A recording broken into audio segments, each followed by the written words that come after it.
It's time for the Phil Ferguson Show.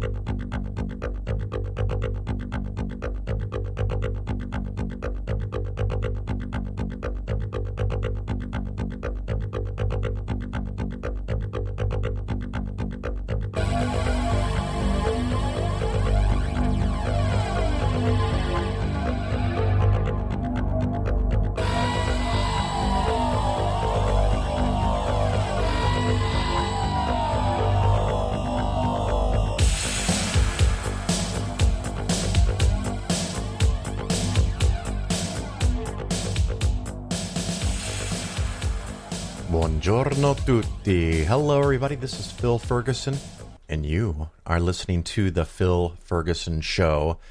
I appreciate you being here very, very much. Gotten a lot of fan listener emails in the last week. Thank you for all of those emails, and hopefully I answered well enough, good enough. Oh, God damn it, I suck with grammar. Hopefully I answered your question. Yeah, that's a better way to say it. A lot of people are talking about or have mentioned their parents or friends referring them to the show. So welcome. If you're new, I am delighted to have you. Oh, and I think this is show 357.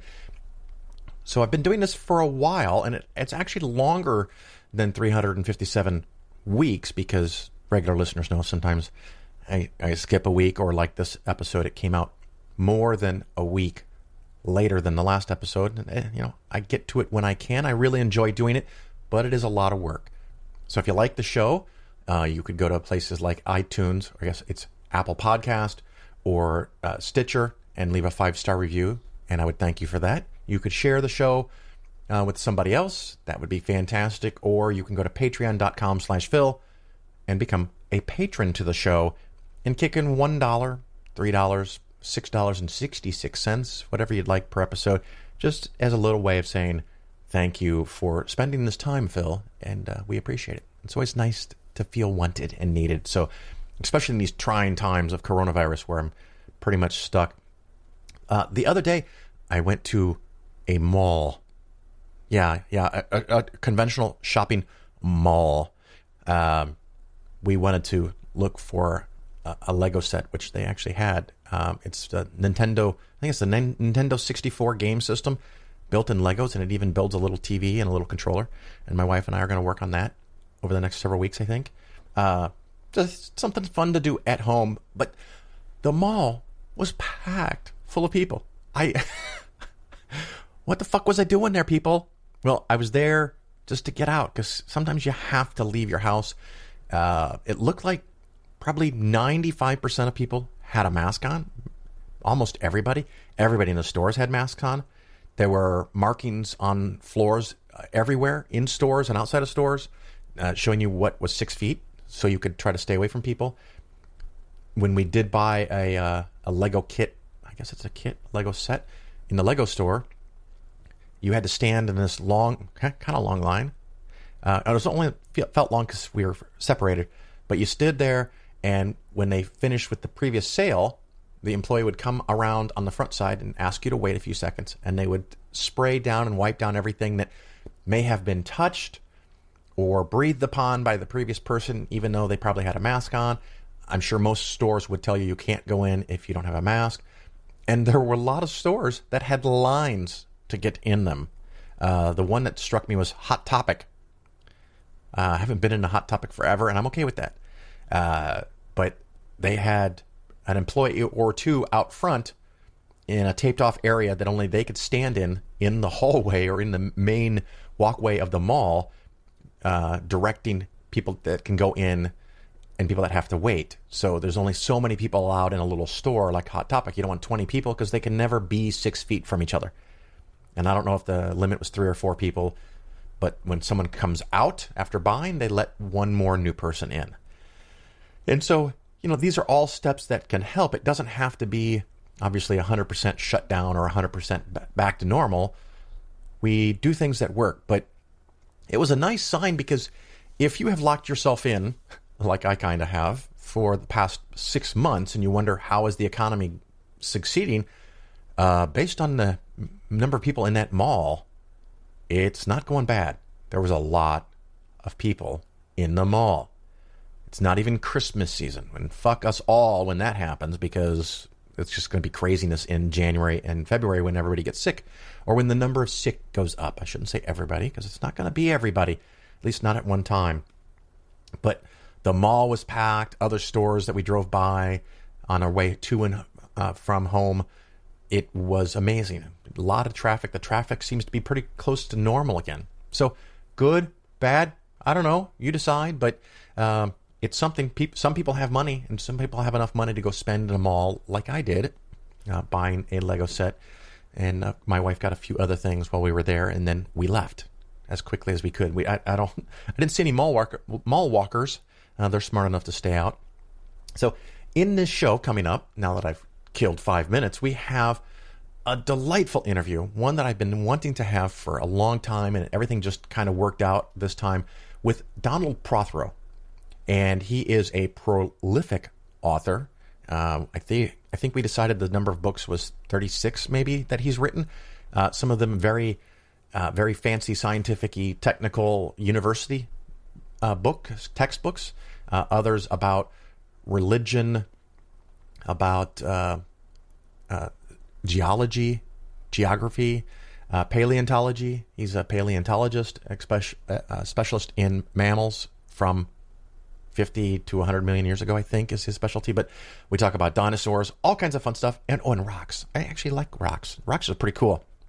So we talked about all that stuff in his books and the work that he's done. And in the past, he's given many talks at conferences like TAM, The Amazing Meeting, American Atheists, American Humanists, Free Thought, FFRF, Freedom from Religion. I don't know that he's given talks at any one of those specifically, but I know he's given many talks. I also have, for the Investing Skeptically segment coming up, a one on an email that I received about a new patented strategy. And I'm just going to leave the rest of that hanging there. You're going to love it. And the fun interaction I had with the emailer. So you're going to be able to enjoy all of that.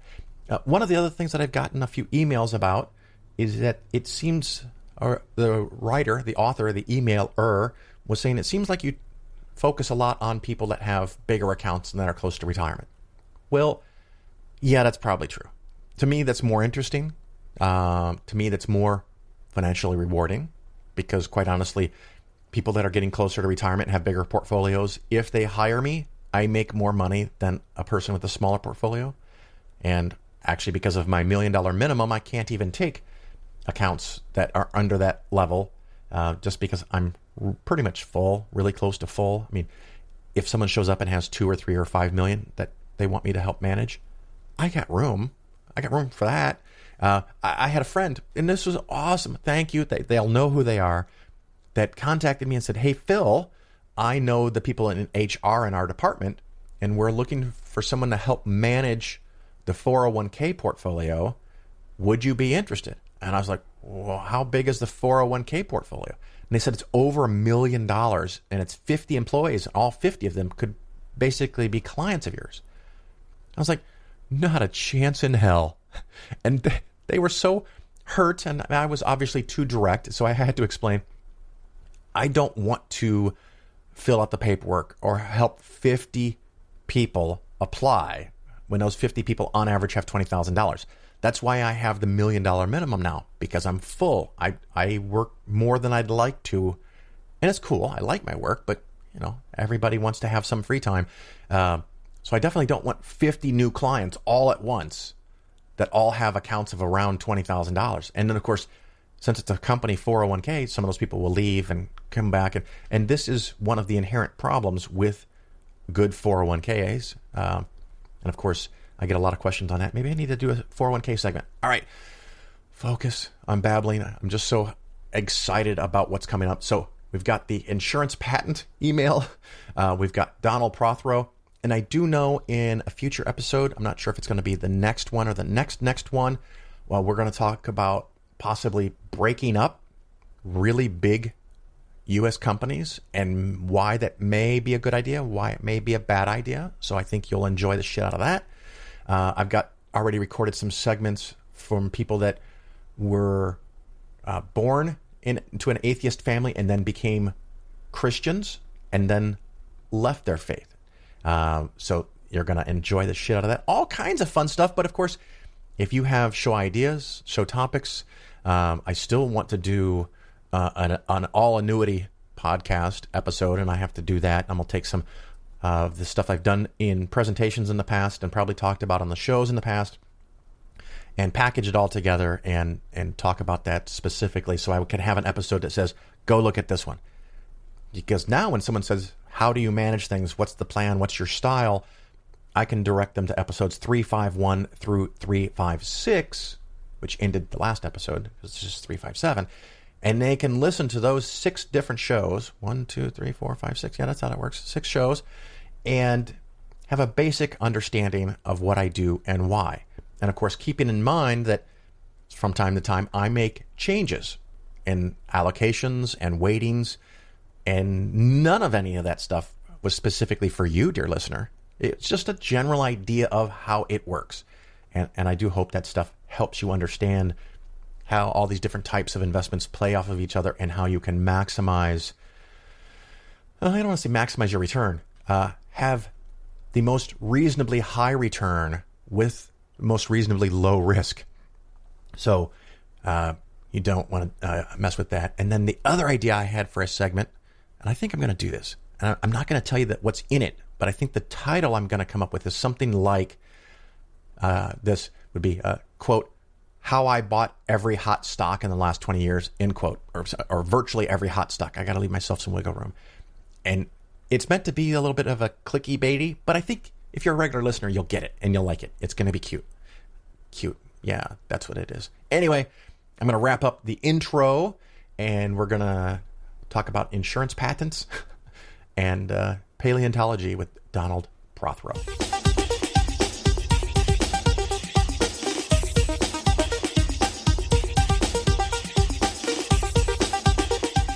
Behold the atheist's nightmare. Now, if you study a well-made banana, you'll find on the far side there are 3 ridges. On the close side, 2 ridges. If you get your hand ready to grip a banana, you'll find on the far side there are 3 grooves, on the close side 2 grooves. The banana and the hand are perfectly made one for the other. You'll find the maker of the banana, Almighty God, has made it with a non-slip surface. It has outward indicators of inward contents: green, too early; yellow, just right; black, too late. Now, if you go to the top of the banana, you'll find, as with the soda can makers, they placed a tab at the top. So God has placed a tab at the top. When you pull the tab, the contents don't squirt in your face. You'll find the wrapper, which is biodegradable, has perforations. Notice how gracefully it sits over the human hand. Notice it has a point at the top for ease of entry. It's just the right shape for the human mouth. It's chewy, easy to digest, and it's even curved toward the face to make the whole process so much easier.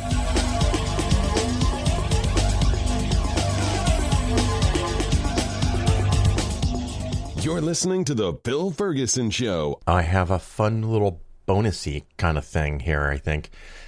This is about, I guess, life insurance.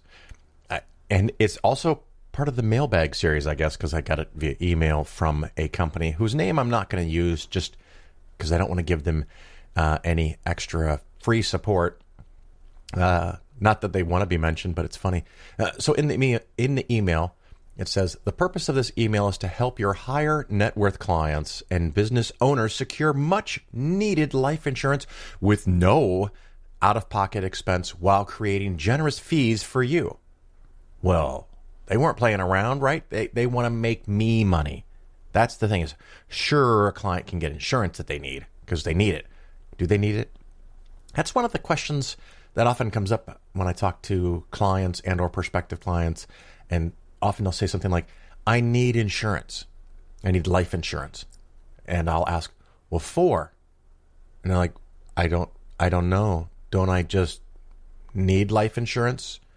I mean, it's like living in a great big city and your office is at home or in the building next to you and there's a million places to eat within a few blocks and you say, I need a car. And I say, well, what are you going to use the car for? I don't know.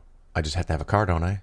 Well, maybe you do, maybe you don't. But if you can't come up with the reason for why you need life insurance, maybe you don't need life insurance. That's a whole nother segment at another time. But my basic thoughts on it since I'm here is it's to protect a spouse, descendants, any loved one that might have financial trouble when you're not there. If you are married or single and you're an adult and you have your own portfolio, and your kids are adults and have their own portfolios and they're doing well, you may not need life insurance. And often the only people giving you opinions on life insurance are people that sell life insurance. Anyway, back to my email from the unnamed company. So we had that thing where I can make generous fees. I think I ruined my chances because I should have asked for that first, but I didn't, because the very next paragraph, which is also the next sentence, just emails, modern society, it says, our patented strategy. Patented? I'm not even sure I can say that word correctly, but they're claiming to have a patent on an investment strategy? Really? I could not help myself. I actually replied to this thing, and let's see, I'm just going to read what I said. It's pithy. Please forward patent number for my review. And I thought I was pretty clever. I thought I was pretty smart, because they won't have a patent because you can't patent a strategy. And one of the people wrote back, here is the patent number per your request. And I was like, wait, what? They have a patent number? Is this a legitimate patent number? I must investigate. Following that, it had, reach out if you would like to actually learn how to utilize this technique, which I thought was a little, maybe even moderately snarky, but okay. I just came back with, please send your patent number. So, fair enough, fair play. Okay, so I look up this patent number, which of course one can do because any and all patents, to my understanding, I'm going to get myself in trouble because I'm not an attorney, are public information, which is why companies like Coca-Cola never patented the formula for Coca-Cola, because they don't want you to know the fucking formula. But what really struck me with this is that they had a claim that they had a patented strategy. So they gave me the patent number. I looked it up on the Google, and I found the patent. And if you're really dying to read something like this, I can send me an email and I can give you the patent number. It's not particularly long, but it's kind of annoying to say in a podcast. But I'm going to read you the abstract. And let's see, I'm looking. I think, no, there is a second sentence. It's a really long sentence and then a really short sentence. But for the abstract of the patent, it says, aspects of the present invention are directed to a method and system for premium financing for financing life insurance premiums for a life insurance policy issued by an issuer. Oh, I guess, okay, there is more than one sentence. That one ended. I continue. The premium financing method may include obtaining taxable variable rate bonds from a bond issuing entity for funding the life insurance premiums, period. The method may additionally include creating an interest-earning bond fund with variable taxable rate bonds and paying the life insurance premiums to the insurer from the bond fund, period. Additional costs may be covered, at least in part, with the bond fund interest. So, I had to read through that a couple times, and then right below it's this cute flow chart. God, this is brilliant. This is brilliant. I should, you know what? I should patent the Phil Ferguson, or no, the Polaris plan. It's just the Polaris plan. The Polaris plan. I don't really care about the name, but it would be funny. Maybe I should do that. Any patent attorneys want to give me expert counsel on that? And maybe I can patent the Polaris plan. And then any other advisor that has anything kind of close to what I do owes me a nickel. Gosh, that sounds like fun. Okay, so the flowchart has the first box says begin. All right, nice. We're off to a very, very good start for a flowchart. The second box says select life insurance policy. All right. Yeah, the salesperson is going to pick something that they think is good for you and then to try to convince you that you need it. And maybe you do, maybe you don't. Next box, and this is just a vertical flowchart. Determine necessary bond amount. Okay, I don't know how one does that, but they're going to figure out how much in bonds you have to own given the rate of interest that the bonds will pay, so that interest from the bonds per the abstract previously read will make the insurance premium payment for you. Oh my God. I love it. It's just like they use the word premium financing for financing life insurance premiums. Oh man, make that difficult. So determine necessary bond amount. And then the next step is obtain letter of credit. Next box, obtain taxable variable bonds. Now, when it says obtain taxable variable bonds, they might go to Vanguard, Fidelity, Schwab, T. Rowe Price, TD Ameritrade. Full disclosure, they help me with my business by allowing me to see my clients' accounts. And you buy some bonds. Okay, cool. Create bond fund. All right, that seemed to be an optional thing before, but what does it mean, create a bond fund? Is this like a managed bond fund that I could buy? It's probably more like a proprietary bond fund that they create for you. And I'm assuming since they've gone to the hassle and trouble of creating the bond fund, they will probably manage the bond fund, and they're going to pay themselves something for the overhead of managing it. I don't know what that cost is going to be, but just something to think about. The next box, pay interest on bonds with bond. That's not even right. Pay interest on bonds with bond fund interest or contribution or combination. Pay interest on bonds with bond fund interest. I kind of saw that as paying the premium. Oh, but I guess, okay, that's a note for them, for their process, that they have to pay you the interest on the interest that the bonds fund made. So, okay. Next step, pay letter of credit fee. Fine. Next step, pay premiums from bond fund. Okay, so that's the really juicy part, is that the bond fund they created for you, theoretically, makes interest, and then that interest pays to you, which actually doesn't pay to you. They take that interest and they pay the life insurance, so you didn't have to actually pay for the life insurance. And then the next box is the magic right here, and it's a little diamond because it's a decision box, and it says bond fund exhausted. No. And then it has you loop back up to a couple steps earlier where it says pay interest on bonds, and if it says yes, pay interest with cash value of policy. See, now that makes me more confused about that previous step. So pay interest with the policy itself, and this is one of the reasons I loathe most life insurance. If you want simple term, fine. You can buy simple term. You can pay an amount. You can pay a fixed amount for 5, 10, 20 years, and you know exactly what you're paying. You know exactly what you're getting.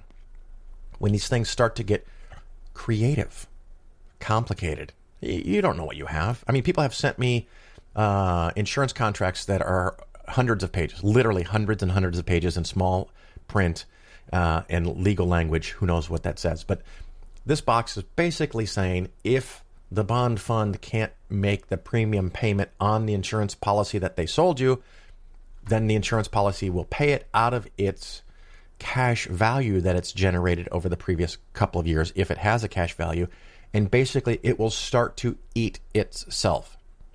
Now, when they say no out-of-pocket money to buy this life insurance, this is a fancy word dance, because let's say that your payment on the insurance is $10,000 a year, and it can get way more than that with a fancy policy. $10,000 a year. You don't have the $10,000 a year. So you put $100,000 in bonds or $200,000 in bonds, hoping they make 5%, and you have $10,000. So you're technically not out any money directly to pay for the insurance premium, but you have to hand over $200,000 and put it in bonds. And I don't know exactly what the sales pitch is, and I don't know what the promise is, because this has a second and a third flow chart, which I'm not going to bore you with, but you could read it. Oh, and a table of boxes, premium finance calculation module, whatever. Another flow chart, Another flowchart. How long is this thing? Oh, it's 12 pages. A table showing the theoretical calculations of what it might be worth, which is pretty close to worthless. And then several pages of very small text. And I skimmed through it some. So I may not fully 100% understand this thing in all of its details. Well, not may. I don't. But I get the gist, is that if you don't want to pay for the life insurance policy, but you want to buy a bunch of bonds, they will take your money and not pay for the life insurance, but buy bonds. Who are they buying them from? This doesn't restrict that. They can buy them from any issuer directly or probably through a broker. They can create a bond fund. They also intend to use variable rate bonds. Variable rate bonds tend to pay a little bit more, but if interest rates change, you could get less money. Also, if they want to have a small enough of a bond portfolio to pay your premium, then they're going to want to have higher interest bonds. So maybe bonds that pay 5 or 6%, which I don't consider attractive at this point in time, because if you're getting 5 or 6% bonds, there's a chance that some of them will not pay 100% of the premiums back or 100% of the interest they owe you. If you get a bond portfolio that has a 6% yield, the optimal result is that you get your money back plus 6% every year. But if some of those bonds default, you will get less than 6% and hopefully 100% of your initial contribution back. But you may not. That's why bonds pay 6% when I can go get U.S. government bonds about 1%. Why would a company pay to borrow money at 6% if they could borrow it at 1 or 2% like I can by buying U.S. bonds? It's kind of funky. So you create a whole nother process of owning bonds, and I'm assuming they manage it and collect a fee on the bonds. Who knows what broker they use and what fees are induced there. So you're inducing a lot of complexity and a lot of potential fees just so you're not paying for the insurance, which you are paying for the insurance. You're just not paying out of your checking account. You're paying out of the bond account that you created by depositing a whole bunch of money that apparently you didn't want to separate with in the first place because you didn't want to actually take your money and pay for the life insurance. So I responded back to them. I said, well played, sir. That does appear to be an actual patent number. I would call it a process, not a strategy. However, that may be, that is probably a pointless semantics discussion. Probably pointless semantics. Okay, wow. It actually made sense when I wrote it. So I figured that would be it. And of course, he said, well, reach out to us if you want to know more. And I said, hard pass, not interested. And then he said, I bet you thought you were getting spammed. And I was like, yeah, and I still do. And I asked him if he sent it to just me. And they bought a database of names and sent it to a whole bunch of advisors. And I was like, okay, so that it is spam. So I don't know if it's hundreds or thousands or tens of thousands of advisors across the country got this email without them knowing anything about me or without even thinking about the fact that I was going to read their shitty patent. Well, actually, I'm not a patent expert. Might be a beautifully written patent, but it just basically means they're still going to take your money and they're going to put it in a bond fund with higher risk variable bonds, charge you some fees to manage that. And if it pays enough to make the annual insurance premiums, they'll take the money out and use that. If it becomes too small, you've got to pay still to keep up. And the whole time, you don't really probably have access to your money. And who knows? I mean, if you really wanted a bond fund, you can go to many big brokerage firms and buy a bond fund for many different companies and probably get way lower costs than this. And you could have paid the premiums on the insurance if you wanted it in the first place on your own. But a little bit of fun there with a new patented strategy. They use it as a strategy. I'm going to call it a system. They use the words up here. Let's see. Aspects of the present invention are directed to a method and system for premium financing, blah, blah, blah. So it's an invention. It's a method. It's a system. But I still going to stand firm. It's not a strategy. It's a process. And they have a fucking patent on it, which is cool because I'm never going to use it. But interesting stuff. Hopefully you enjoy and maybe even got a little laugh out of this fun thing.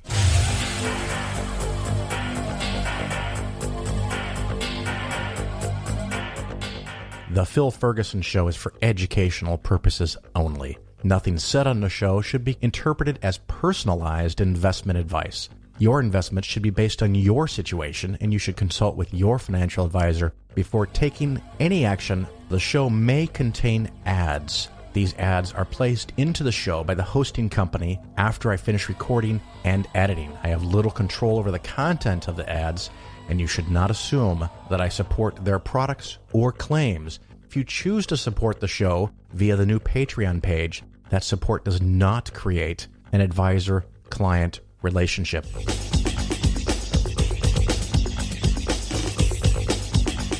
As a scientist, do you believe in God? So, in the West, there's 2/3 of scientists pray to a personal God on the expectation it will intervene in their day's affairs. But I can tell you this, productive scientists do not bring their Bible, their scripture, their holy books into the lab because they do not mix there. So they draw a line in the sand and they do one in one place, then they worship on the weekend, Saturday or Sunday, whatever is your religious tradition, there. So to ask whether they can coexist, the answer is empirically yes. I didn't ask that. I asked, do you believe in God? Every description of God that I've heard holds God to be all-powerful, very typical, and all good. And then I look around and I see a tsunami that killed 250,000 people in Indonesia, an earthquake that killed 250,000 people in Haiti, and I see earthquakes and tornadoes and disease, childhood leukemia, and I see all of this and I say, I do not see evidence of both of those being true simultaneously. If there is a God, the God is either not all-powerful or not all good. Can't be both. Good answer. It's my question of the year. So I'm. If you have good evidence, I'm good for it. But I'm evidence-driven. You need evidence. More You're a than scientist. I'm faith-driven. Yeah. Yeah. Well, it's good to know. And by the way, to be faith-driven is one thing, but to be faith-driven and try to create legislation on that affects other people who don't share your faith, that's the beginnings of a theocracy. And we have evidence of what that is in the past. And our founding fathers specifically founded this country to prevent that from happening. You're listening to The Bill Ferguson Show. All right, everybody. It's that time of the show for the interview, and I have Donald Prothero. Depending on where I look, he's written anywhere from 30 to 50 books, and maybe we'll find out exactly how many. He is a, I guess, well-known, worldly known investigator, researcher, paleontologist, author. Donald, how are you today? Fine. Thanks for inviting me. Not a problem. Are you working currently at a university, or are you retired? I don't even know for sure. I took an early retirement from my job after 27 years at Occidental College in Los Angeles, and then discovered I didn't have enough saved up, so I thought book royalties paid the bills. They didn't, so I'm back to teaching again, and I've been at Cal Poly Pomona for about 5 years. So. Oh, nice. Well, maybe afterwards we'll have some talks about investments when we're not doing this segment about you. Okay. But yep. You have a brand new book. But actually, before we get to that, I was looking, and I don't know how many of your books are translated in how many languages, but there's an Italian one that came up in my Amazon Prime or my Amazon list. Do a lot of your books, are they in other languages? Many are. It's up to the publisher which ones they want to translate and how they do it, and I never have any say in it. In fact, generally speaking, I don't usually get notified it's happening. I find out by accident once in a while. The same with things like Audible.com. There was only one Audible book I actually had any hand in. I selected the voice actor to do the reading of it and actually sat next to him in the booth helping with pronunciations. That was my Evolution book from 2007. Yeah. But all the rest of them, Audible just does them through the publisher, and I'm usually not consulted at all. Well, I do know, and I can't remember what it was, but the brand new one, I did the audiobook because I have attention issues, so I have to have someone read it to me. Then I can go. Okay. I can go walk and have it be read to me. There was a couple times, and I can't remember the specific words, where they would say something, and I'd be like, "That's not how that's said." But no, I know. They're just actors. You can't make too much of them. Well, I think and I don't usually worry about it. It's up to them to cast the actor, and I just wanted to make sure I had some input on the evolution book, and so I made sure they hired an actor I knew, and he and I worked together on it a bit. But usually I don't have any input at all. The one that's in Italian is Fossili Fantastici, fantastic fossils. Yep. That came out in January, that's right. Yeah, so. and that looks amazing. And then you have one that's only 2 years old, The Story of the Earth in 25 Rocks, which I think I'm going to have to buy that because that sounds fascinating. Oh, I'm glad you like it. It's a book where I try to sort of capture the history of these amazing discoveries and talk about the people who found them, which is a device I've been using in several of these books in the 25 this or 25 that series I've done for Columbia University Press. It's a pretty good thing to do. And you also have done, or at least been involved with textbooks. Do you know how many books in total you have written or been co-author? I think we're up to 46 now. Okay. I have 4 this year, so we had a big up in the total. I didn't even check lately to see which one, because I only got my copies of the book we're going to talk about today a couple of days ago. So, and I have a 4th one coming out next month. So this will be 4 for this year. So what's the one coming? It came out in January. Yeah. Sorry. What's next month? Next month is the 4th book in my 25 series. This one's called The Story of Evolution and 25 Discoveries. Oh, and so nice. It talks about all these various lines of evidence for evolution, broken down into separate, anecdotal type of stories, coming from lots of directions, from the fossil record and from molecular genetics and from a bunch of other stuff, starting with, of course, the evidence that people like Darwin himself had at their disposal, and then developing more recent lines of evidence. Yeah, and I'm looking on the Wayback Machine here on Amazon. In 2013 Reality Check, How Science Deniers Threaten Our Future. Boy, does that sound prescient or what? Yeah, well, ironically, I wrote it during the years that Bush was president, and then was getting ready to publish it when Obama was president. I never, in my wildest dreams, ever thought it would come to this. So. Yeah, this is pretty bad. Bush may have not been scientifically friendly, but he wasn't an open denier, and he didn't put the fox in charge of the hen house. And so anyone who's interested, and I'm just picking a few here that amuse me and entertain me, one on geology and sedimentary, just endless list of books, plenty of things for people to choose and pick from. So, listeners, if you're looking for a good book, Donald Prothero's got a whole bunch of them. And today I want to go over, of course, the one that just came out a week or so ago. Officially, I think it was 2 weeks ago, but no one shipped any copies until last week. So. And I'm checking here to see, it was out of stock at Amazon, temporarily out of stock. It could be because of demand. It's also possible that because of COVID, the supply chains are disrupted. I know earlier this year, when COVID first struck, they couldn't get anything out of their warehouses because they had to shut them down. So things have had all sorts of supply bottlenecks that they're in physical copy. And so, if you're in a hurry to get it, just go ahead and get an ebook instead. Yeah, well, I was very fortunate. They had one audiobook left, so I got that one. That's joke for my listeners. Usually audiobooks. Sorry. I thought audiobooks are straight download, which doesn't restrict them as far as shipping goes. Yeah, so. I was just trying to be too funny for my own good. Okay, I get it. Well, a lot of people are preferring that format now, so I'm glad they make them both.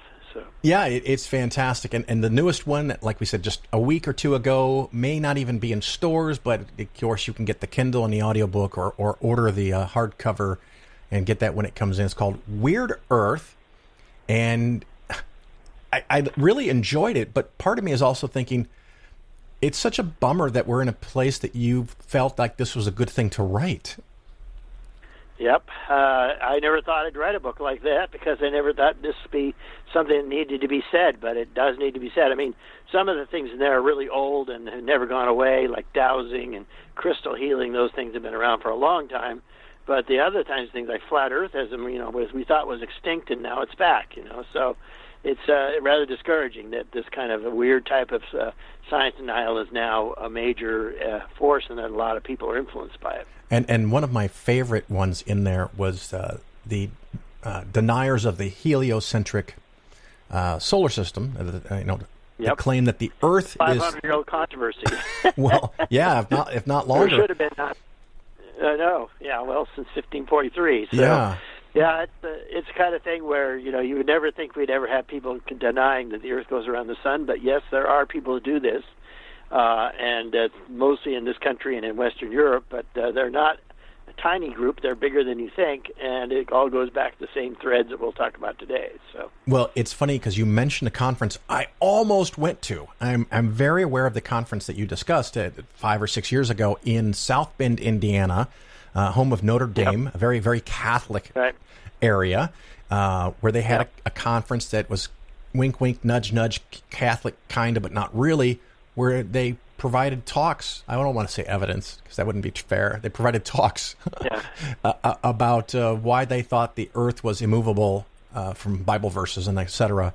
Walk us through that conspiracy theory, that idea. Just how much fun did you have writing about that?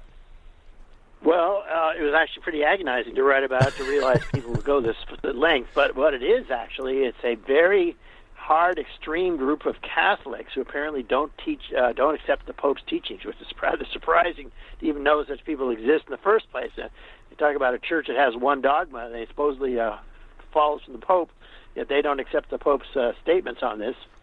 And they are sort of like American fundamentalists, creationists, the kinds who are Protestants rather than Catholics, who will accept every word of the Bible literally, and that then gives them the feeling that they must dispute the Catholic Church on this, which actually the Catholic Church is pretty enlightened in most scientific topics.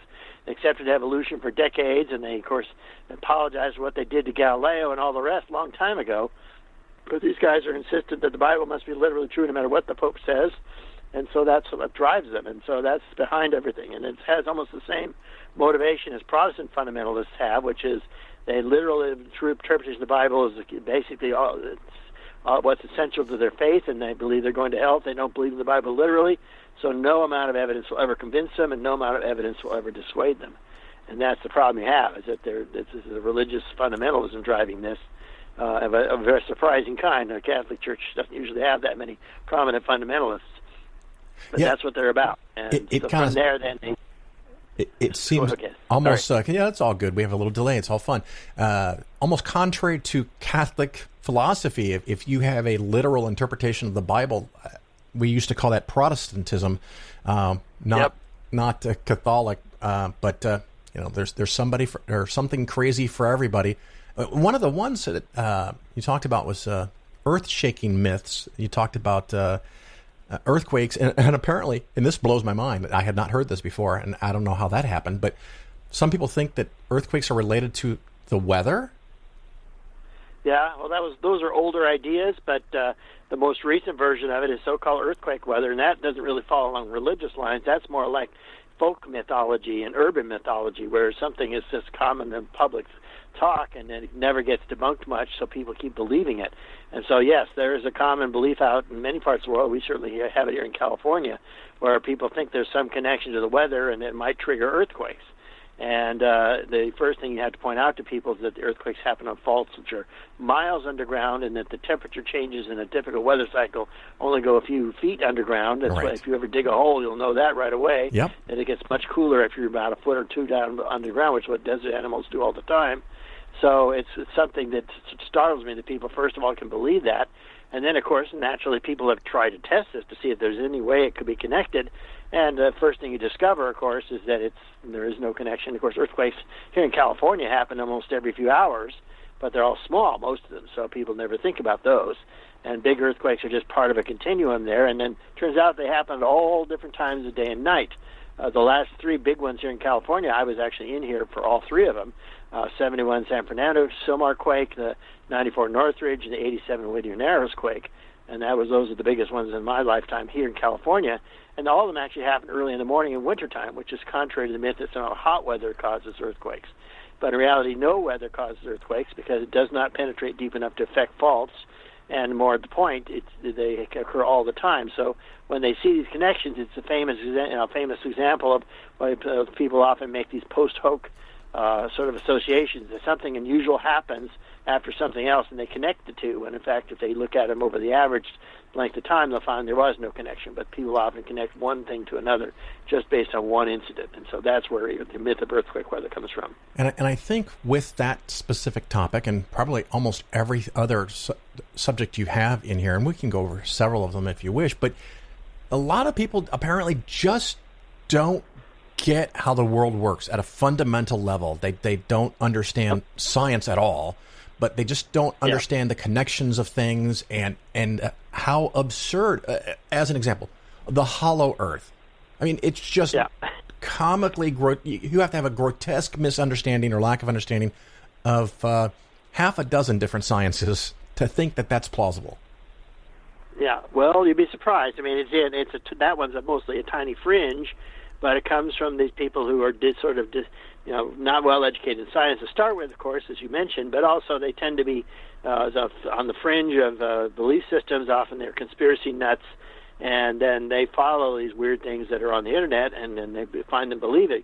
And that's one of the themes I'll point out many times in the book, which is a lot of this stuff has been around for a long time and existed, but it never had the way to spread that it has now, thanks to the cesspool of garbage that's the internet. Basically, everything that comes from the fact that you can find any crank belief and any false idea you want on the internet if you know how to search. And once you do, of course, you get linked into more and more of those examples, and then you become a full-blown conspiracy nut like we have so much of, unfortunately, in this culture now. And so this is it's a common thread that people who want to believe weird things can do it so easily, and the internet has spread it in a way that was never possible before that. I mean, back in the 90s, for example, most of these conspiracy nuts were little isolated communities of a handful of people, and they did things by little home newsletters that they would mail. And that was the limit of their reach, and so they were very isolated, and they didn't have very much the way of ability to connect with one another, let alone have instant global reach. And so they weren't very influential. But now people who want to search for stuff have no trouble in finding all sorts of crank sites. They're full of garbage on the internet, and the better and more convincing they're done, the more quickly that people fall for it. A good example is Expanding Earth model. This is an animator whose name I'll leave out for reasons. Right. An animator who made this very convincing video, a CG video, showing the Earth expanding like a balloon. And it looks like the continents fit together all in one continent, no oceans, and then it blows up and they all separate. And you look at that superficially, not knowing what you're looking at, and it seems convincing. So this kind of clever sort of lying is basically giving lots of people beliefs in weird ideas like the expanding Earth. But the irony is, of course, that idea did have legitimacy up until the time of plate tectonics. And then plate tectonics explained why some continents fit together, but the rest do not, most assuredly. And in turn, of course, also gave us the mechanism, and then later data showed there was no evidence the Earth had ever expanded any significant amount in 400 billion years. So the whole thing was just an example of very slick presentation by someone who's not a geologist, ignoring 99% of the evidence. Yeah, it's weird. There's so much. I mean, I guess junior high, hopefully people would get exposure to plate tectonics and subduction zones, and I don't know if that's the right word, crupple zones where two plates hit each other, like in northern Italy, and that's how it works. And all of that very, very trivially, easily shows that the Earth is not expanding and that plate tectonics is real. But yet, and of course, once you, what I've often said about the internet is the good thing is that you can find anything you want. The bad thing is you can find anything you want. And like you're saying, and probably why it's early in the book and a bigger section, flat Earth has gained a popularity that just boggles the mind. And you talked about that and the movie about it. And if listeners want a big list of all the reasons flat Earth is easily provably wrong, the book has that. Can you give us a couple? Do you think you could do that off the top of your head and tell us about that?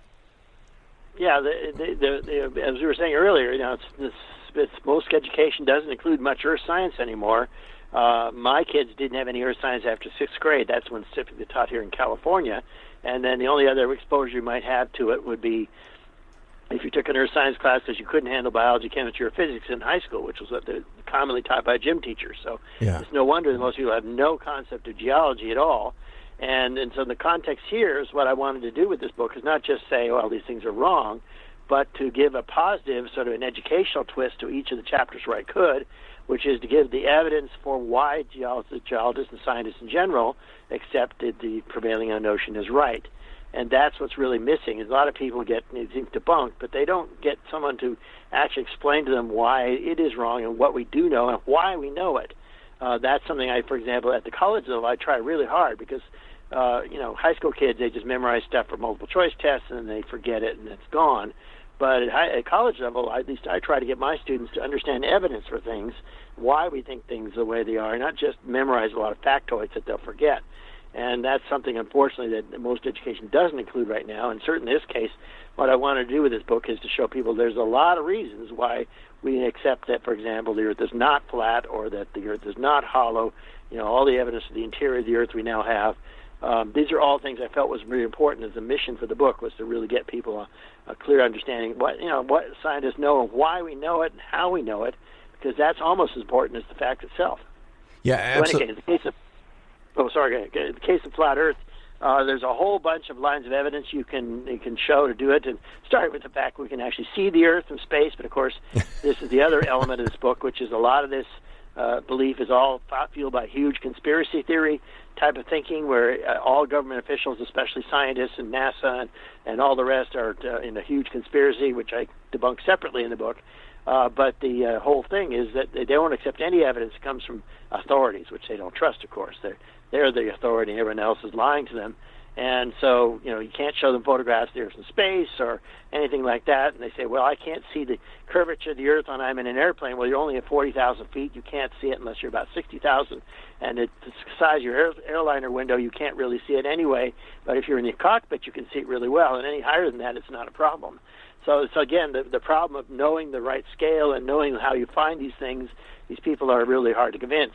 So I put in, for example, one of the interesting experiments, a group of astronomers and university science faculty and students did a project where they launched a GoPro camera from a weather balloon in England, and then it sent a continuous signal as it climbed up through the atmosphere. And so at a certain elevation, then, of course, it showed the Earth's curvature very well. And then when it eventually came down, they recovered it. So it was all live broadcast as they did it. And the video of that is still posted online, so you can actually watch it for yourself if you trust anything, which these people, of course, will assume that's all hoaxes as well. So this is the kind of problem we have to face.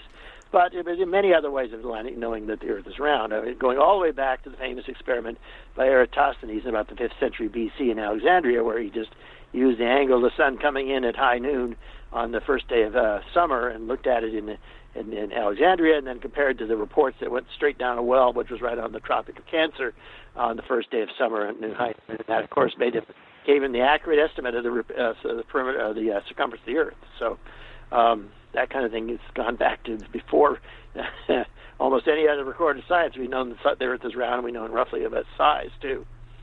Well, it's funny. I'm just now scrolling through some sample pages on Amazon's website, and since I had it by audio, I didn't know I was missing out on all the cool pictures and graphics, and I'm just now looking at the showing you the well and calculating this the size of the Earth from this 5,000 stadia, probably 5,000. Is that 5,000 steps? Well, I forget what it converts to, but we know pretty precisely what it is now. And with, I'm guessing, correct me here if I'm wrong, within a percent or two or less, the size of the Earth was known thousands. Eratosthenes was within 1% of the right answer. So there people have this myth, for example, that Columbus was the only one to believe the Earth was round, and that people didn't believe it in his time. No, they've known it since the time of the ancient Greeks, and that has been true ever since then. I put in a bunch of references to Roman historians and medieval historians and all the rest. It was nothing people widely believed out in the educated circles, at least. I mean, in non-educated areas, they would accept it, but not in educated areas. And so the idea that Columbus was proving the world was round was, of course, a lie, because he, of course, knew, like everyone else, that it was not flat. I mean, what he was really trying to show was that he could sail west from Spain or Portugal and get to what he thought was Asia. Yeah.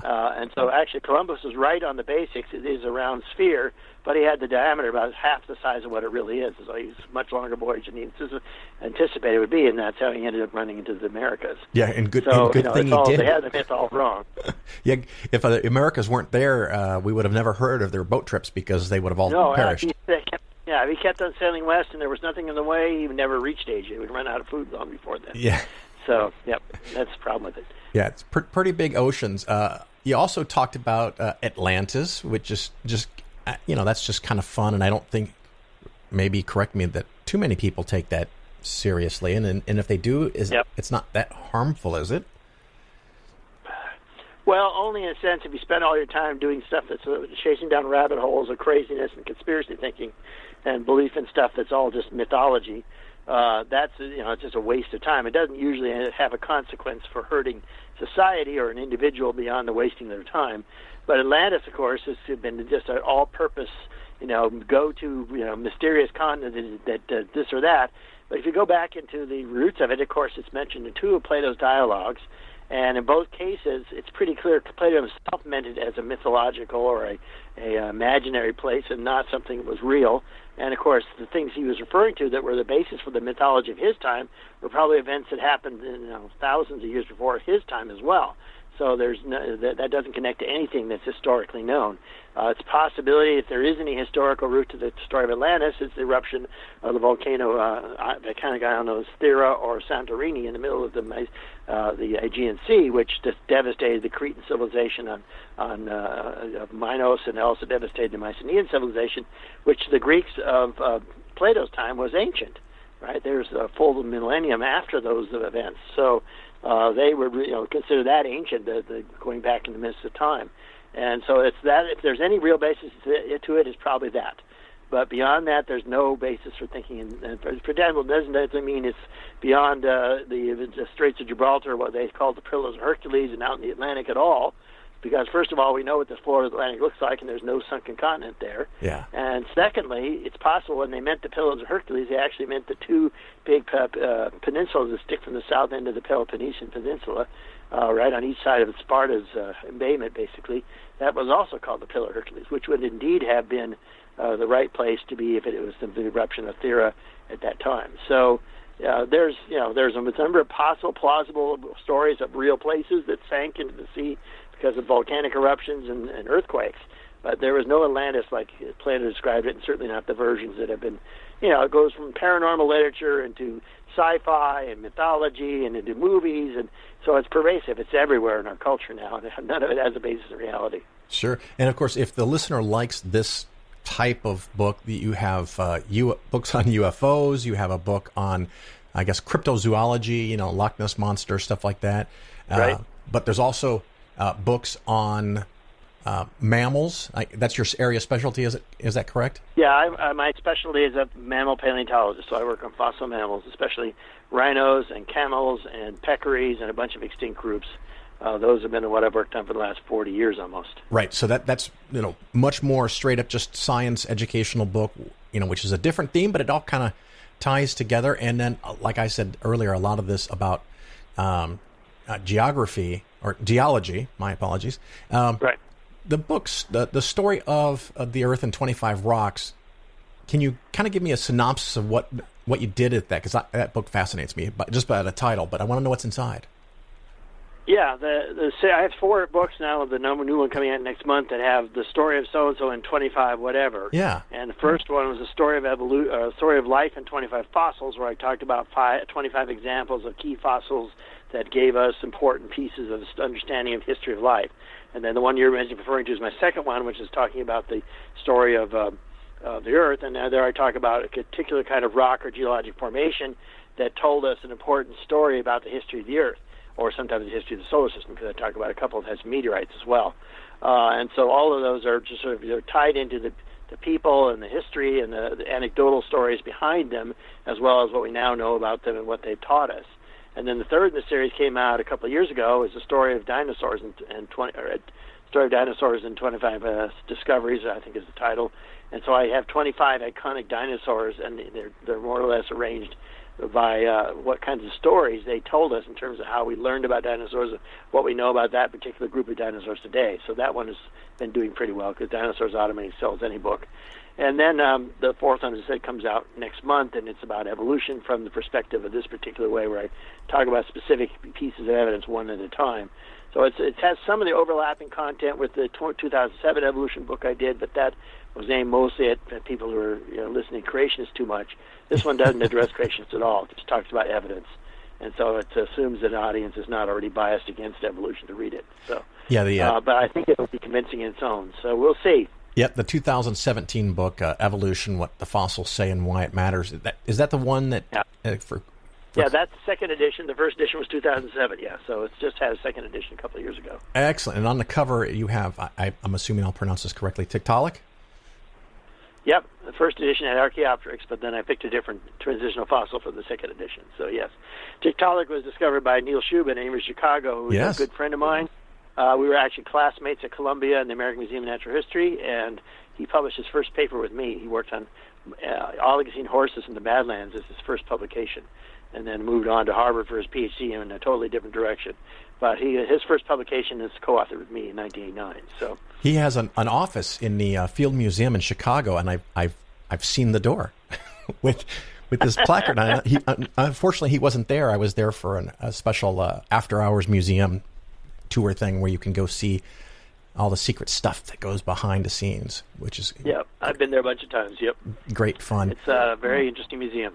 And so, do you think we're just on the cusp of all this craziness going away, or is it going to probably get worse? Internet thing. Well, the craziness will probably not go away because, as one of the points I make in the end of the book, is that we're reaching a time where really there's a whole lot of people basically rejecting the evidence of people who know what they're talking about, rejecting authority, rejecting any elites.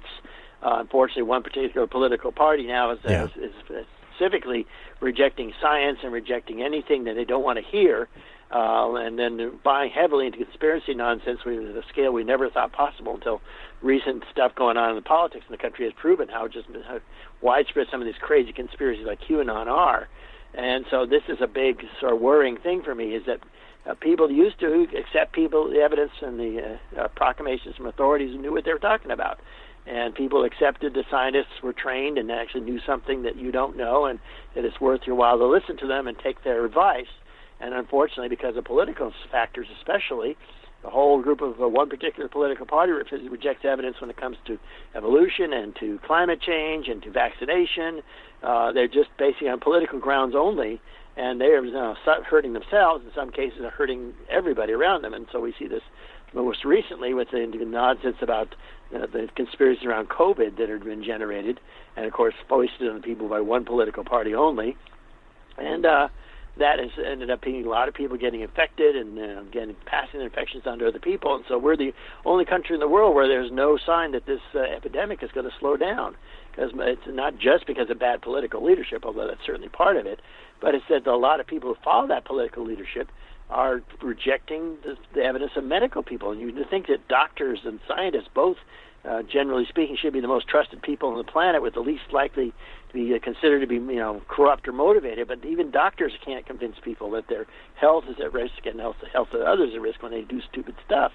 And so, we just had this big rally in Sturgis, South Dakota last month, it was, I guess, or a little longer now. And now we have hundreds and hundreds of cases all over the country that got picked up in Sturgis, and some stayed in South Dakota, which has the highest infection rate per capita in this country now, and the rest were spread to about 12 different states. They can track where they went thanks to these cell phone trackers now. And these people just went there to defy authority and to pretend this stuff doesn't exist, and now they're paying the price and their loved ones are paying the price. And I don't see that changing, even if the election changes the power in this country, because that particular group of people has very much tied their political beliefs to their anti-science beliefs and all the rest. And so we're seeing, huge segments of society that don't trust anybody who really knows what they're talking about. And so that's what's interesting about the flat earthism. It's the most obvious example of this. I know better than these experts. I can see with my own eyes. And what I make the point of at the beginning of the book is that what science teaches us is that oftentimes the evidence of our senses is not reliable. People had believed the Earth was flat for thousands and thousands of years because that's the way it appears to us. People believe that the sun ran around the Earth because that's the way it appears to us. And it took, you have to think outside the usual framework of what you see with your eyes, and then, of course, use independent evidence, which is what science is about, to discover those things are both false. So we discovered the Earth was round 500 BC, and then saw it for ourselves when we started putting astronauts up in space, But this is the problem we have now, is that people think, oh, I'm smarter than authorities. What I see with my eyes, the sun rises, therefore the sun moves around the Earth. Or the Earth looks flat to me, therefore it must be flat. And they refuse to accept any other evidence. But a lot of what we see with our eyes is wrong.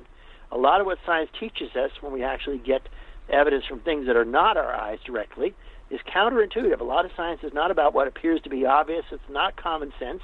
It's often counterintuitive. But when enough experiments, enough evidence say that something is this way, that is exactly what we have to accept.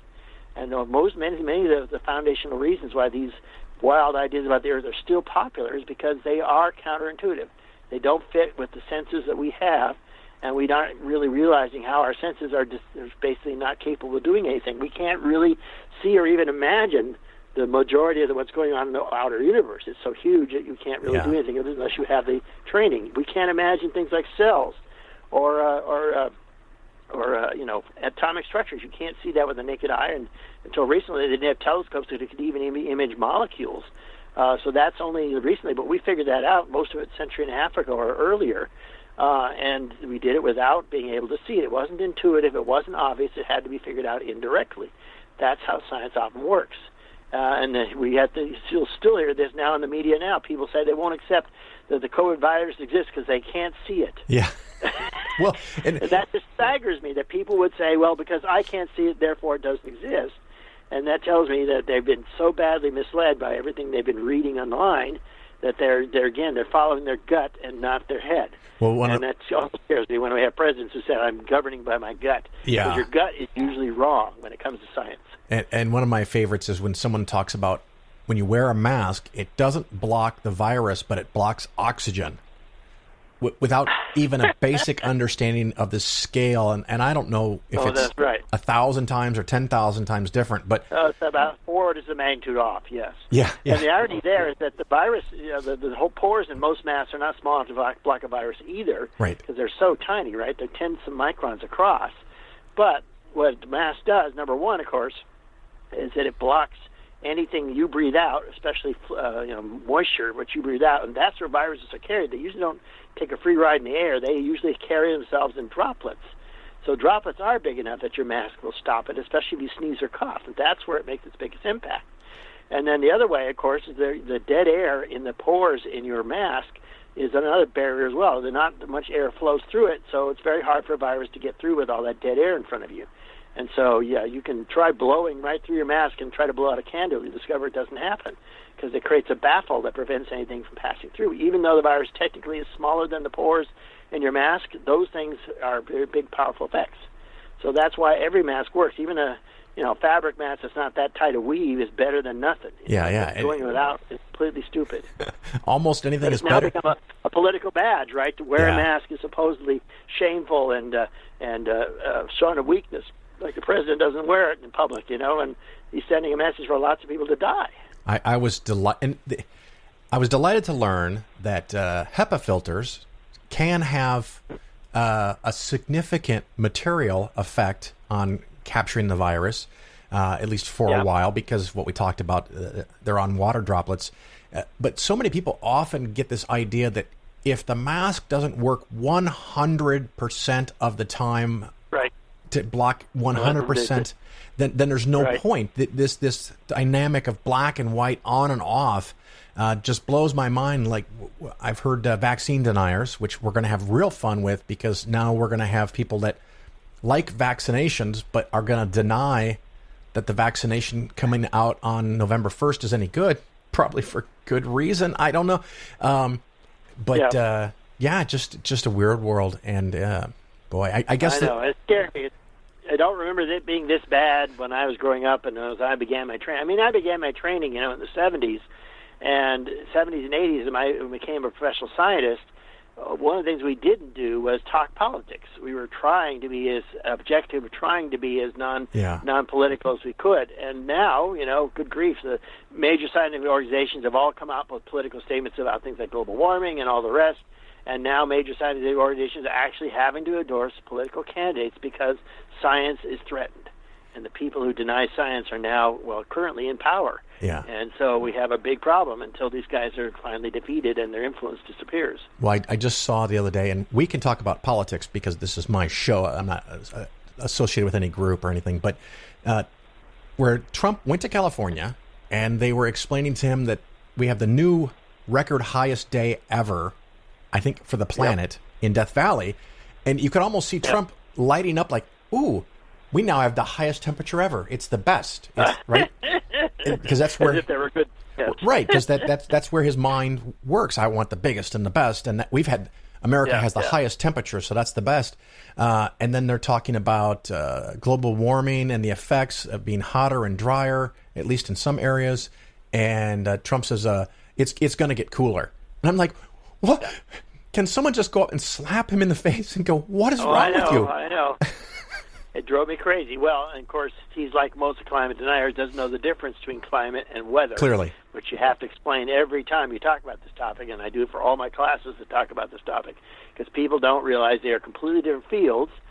Weather deals with the everyday, hour-to-hour, mostly week-to-week type change, and climate is an average of hundreds of thousands of years. So the stuff that happens in weather we don't see in climate. Climate is done by people with tree rings and ice cores, and deep sea sediment cores. They don't look at thermometers or anything like that, okay? And yet people think they're the same thing. And so you get, unfortunately, the public confuses the two, and you get all these people who are climate deniers among weathermen. Well, weathermen, first of all, the one on TV, of course, don't actually know anything about meteorology, which I teach at college level. They're just there because we can read a teleprompter and look good on camera. That's all that's required to be a TV weatherman. But even the real meteorologists will tell you they're not climate scientists, except the ones who are trying to deny climate evidence, and then they'll pronounce stuff like this on Fox News, that climate change isn't real, including John Coleman, the guy who was the founder of the Weather Channel. And the irony is, of course, they're no more qualified to talk about it than they are qualified to talk about auto mechanics or writing a symphony. Their field is totally different with almost no overlapping data. If you are a climate scientist, you work on deep sea cores, you work on ice cores, you work on tree rings. You don't work on weather measurements in a local time frame. And so we see this continually with this denialism, using these mistakes and often deliberate confusions of confusing meteorology with climate science, and using that to exploit people's distrust of the weather, because the weather is harder to predict, but climate isn't hard to predict. It's very much an average over a very long term, so it does not have any real noise like weather does in it.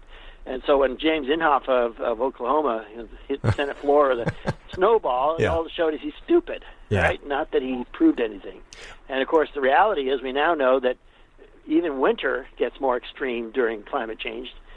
This is because what we just had this last week, where we had this giant cold front rush down through the Midwest and across the Rockies and went from 90 degrees to below freezing and snowing in a couple of days in Denver. That, of course, then broke apart and disappeared. But it, of course, created this even hotter weather where we are, and this is because what's happening to the jet stream. The jet stream is normally, the northern jet, normally right on the boundary between the ferro cell and the polar cell up in the northern part of North America. But as the energy that drives the jet stream, which is the difference between the temperatures of the poles and the equator, is less. With the poles warming up now, there's not much energy to power it anymore. The jet stream gets really lazy and loopy, and it becomes like this giant sort of river of air, and it's kind of stuck. And so then you have these giant periods of time where they'll have this big polar vortex sliding down in one of the loops of the jet stream that sits over, of course, Washington, D.C. and New York City, and they say, oh, the world is getting colder. Well, the rest of the country is getting the other loop of the hot weather on another part of it. We'll get record hot at the same time. That's because of climate change. And so, yes, you'll get cold weather, but that's weather. And what climate does is make weird weather conditions last longer or get more extreme or persist in weird places. That's climate. I never would have thought that being in the Midwest, or at least by Chicago, might be one of the better places to be, because I don't have we have a little bit of smoke now from the fires, but not much. We don't normally get touched by hurricanes, no matter how strong they are, and if it is, it's just a couple hours of gentle rain. Yeah. And we don't get the giant snowstorms that have been hitting the Northeast lately. So But you're getting more heat waves, though. So we have had some summers. Heat waves in Chicago in the last couple of decades. So. Yeah, we'll get the heat waves, but I'll just stay inside for that. Yeah, that's fine. No, I lived in Illinois for 3 years, so I know the weather in that place pretty well. And I sort of got tired of the winter after a while. Driving on bridges of black ice is no fun, and having to spend 20 minutes before you leave scraping your car and getting it defrosted. Something I got tired of as well. But yeah, I lived in New York for 6 years and Illinois for 3 years, so I got my taste of winter. But I'm actually happy to be here. This is, a rare incident where we get something this extreme right now. So. Yeah, indeed. Any other things our listeners should do other than buying a book and probably giving one to someone that needs to learn a little bit more about science? What else should they look for, and can people contact you if they have questions? Yeah, they can email me. My direct email address, donaldprothero@att.net. That's very simple. But mostly it's, this is now an issue that is very much at our hands. We vote on November 3rd. Oh, most of us will be voting in October, the way things are going. Yeah. And there is a big difference between who you vote for now. We're talking about an administration and a political party that denies science and is driving us into the ditch of climate change, and versus people who are not, and also people who just deny science because it doesn't fit their agenda. And a reminder, by the way, we're the last country on Earth that has climate deniers in charge of the country. Okay. Yeah. Australia has a sort of administration that came back with a little bit of that, but they kicked the climate deniers out of Canada a long time ago, and no Western European nation has climate change denial as a part of their politics.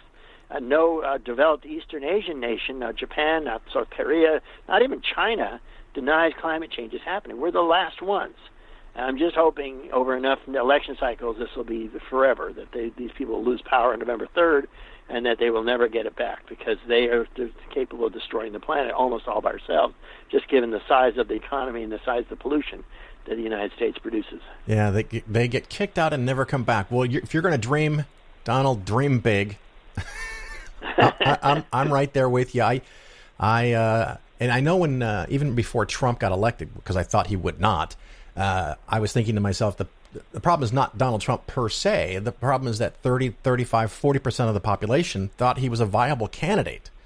I know. That's bizarre, and that has driven not by racism. It's driven by all sorts of resentments of people of different fake colors. It's driven by people who just think that things were better in the 50s. If they were white male, that was true, but everybody else had it worse. Yeah. All this kind of nostalgia, and of course it's a horrible thing to think of what these people will justify just to get away with it. And of course the cruelty is the point, and as they say so often about his administration, picking on liberals, picking on minorities is why they love him. Yeah. No matter how horrible he is as a human being, they love him because he does what they want to say. And we've seen, of course, all these people come out of the woodwork and do horrible things because they feel empowered with his attitude. The things that used to be unsayable, undoable, he now does and says on a regular basis. So this is something that scares me. It's the voters that when he's out of power and he's gone in jail, the voters are still going to be there. And my only hope there is that they aren't more than maybe 30% of the country, maybe 35% of the country. And if you look at the demographics, they're all the old white people who are, my generation, unfortunately, which not everybody was a hippie like I was. They're the old white generation. They're dying off, especially because they refuse to take precautions against COVID. They're dying off disproportionately faster than other populations are. And then meanwhile, they have driven everybody away from their viewpoint, right? Not only the minorities, of course, which never would vote for them anyway, but the younger generation, they're all on board with climate change. They're all on board with evolution. There's none of them who sympathize with him. I don't have to ever worry about someone being a Trumpist in my classes.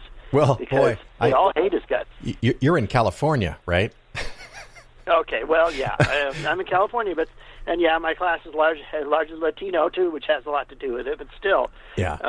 You're saying that the college students, when they poll the younger generation, number one, of course, they're not only not like him in the respect that they accept minorities, they accept gays, all these other things that his party is against, but they're also non-religious at a high level. 40, 50% of people under 30 are not religious at all. And so the good news is that this kind of thinking is going to die with that generation. We're going two more election cycles, 8 more years, they will be a very tiny minority of the voting population. Well, let's just leave that's it. That's why I think this will should go away. With that optimistic prognostication that in one or two election cycles. Same for now, yes. Yeah. If I were pessimistic, I wouldn't make it to the day. So. Yeah, very good, very good. Well, Donald Prothero, thank you very much for being on the Phil Ferguson Show. I greatly appreciate your time. Okay, thank you for inviting me. I appreciate it.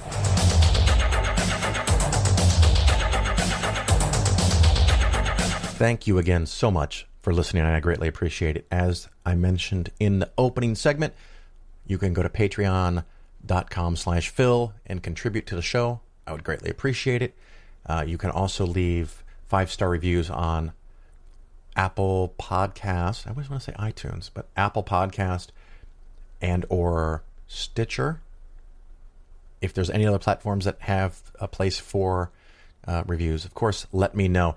I'm just thinking here a real topical thing, which is dangerous because if you listen to this a week or two from now, it won't make sense. But we're just about to have another fucking hurricane.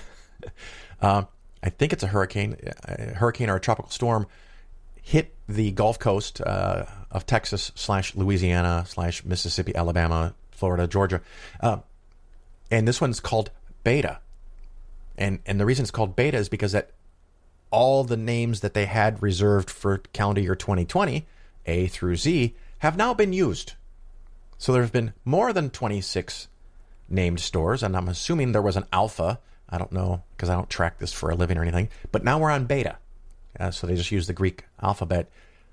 That was the plan, at least in case there was ever more than 26 named storms in the Atlantic Ocean in a single year. And we've now achieved that. Congratulations, everybody. I don't know the official end of hurricane season, but I was thinking it was late October, and this is late September. So who knows, but that'll be like the third hurricane in a couple of weeks. At least third tropical storm. No, fourth, because there was the 2 that followed each other and then one last week. So no one individual storm is proof per se of climate change, global warming. But when you normally get 10 or 12 in a high season or 15, we now have 26 and we're not done. So something is different. So hopes, thoughts, maybe donate some money to financial aid services if you have some to help support the people that live in the areas that keep getting hit again and again by storms. And of course, on the West Coast, many, many friends have moved out of their houses or are suffering with incredibly bad, possibly toxic air from fires, forest fires. I mean, it's one thing to have forest fires, but these are fucking forest fires. It was kind of like what Australia had last year when so much of their beautiful landscape burned up. And we're now experiencing that in California, Washington, Oregon, probably even Idaho, Montana, Nevada. And some of these places escape because there's just rocks. But where there is forests and mountains, as long as the mountains aren't too high above the tree line, a lot of forest fires, a lot of pollution, a lot of particle matter in the air. Be safe, please. Stay indoors. I hope you have a good filtering system to try to catch some of that stuff. Anyway, so a lot of things going on. And of course, Colorado had a period where it was over 100, I think, one day for at least the heat index. And then the next day or 2 days later, they had several inches of snow. It's crazy. And the global warming, if the atmosphere is generally warmer, it's going to be more active. And the temperature difference between the equator and the poles is shrinking. And so the power of the jet stream over the United States is shrinking. So it becomes a little less strong, I guess, going around the planet and more wavy. And so you can have bigger swings of hot and then cold and hot and then cold. And you might have droughts, and then you might have periods where storms are worse than normal, like the Gulf Coast. Anyway, I'm prattling. My apologies.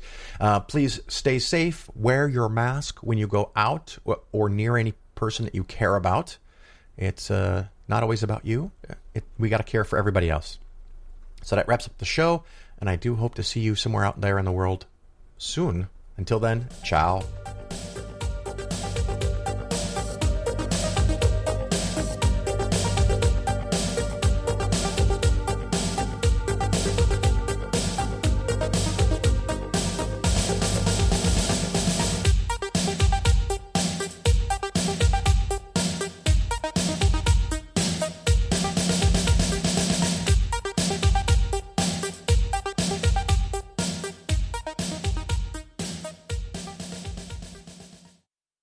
I won't vote Trump. I won't vote Trump. No, there's not a chance in hell. No, there's not a chance in hell. I will try to make a difference. I will try to make a difference. 'Cause this isn't going well. 'Cause this isn't going well. So don't waste your bad breath on me. I'd sooner cast my vote for Cardi B. I'll never vote Trump, never vote Trump, never vote Trump. Not me. Come on, sing. I won't vote Trump. I won't vote Trump. I will jump through any hoop. I will jump through any hoop. And if someone tries to make me, I will throw a can of soup. I will throw a can of soup. If there's a chance that I could get this bloated Cheeto off my TV set, I'll never vote Trump, never vote Trump, never vote Trump. Not me. Not I. Girl, please. But it'll make the country great. Pence will take you on a date. No, thank you. What if they manipulate and make you not feel so inclined? I've made up my mind. I won't vote Trump. I won't vote Trump. To the polls is where I'll drive. To the polls is where I'll drive. If I'm 18 years or over. If I'm 18 years or over. 'Cause I'm over 45. 'Cause I'm over 45. So sorry I've offended you. But when it comes to voting, I work blue. I'll never vote Trump. Never vote Trump. Never vote Trump. Not me. Not me. Everybody. Not me. I won't vote Trump. I won't vote Trump. I don't want another four. I don't want another four. And if someone steals my mailbox. And if someone steals my mailbox. I will build 100 more. I will build 100 more. I won't vote Trump. I won't vote Trump. I will vote without delay. I will vote without delay. I will do what's necessary. I will do what's necessary. Just to make you go away. And though I've made some past mistakes, there's one I won't, no matter what it takes. The best is yet to come. I'll never vote Trump, never vote Trump, never vote Trump. Not me, not me.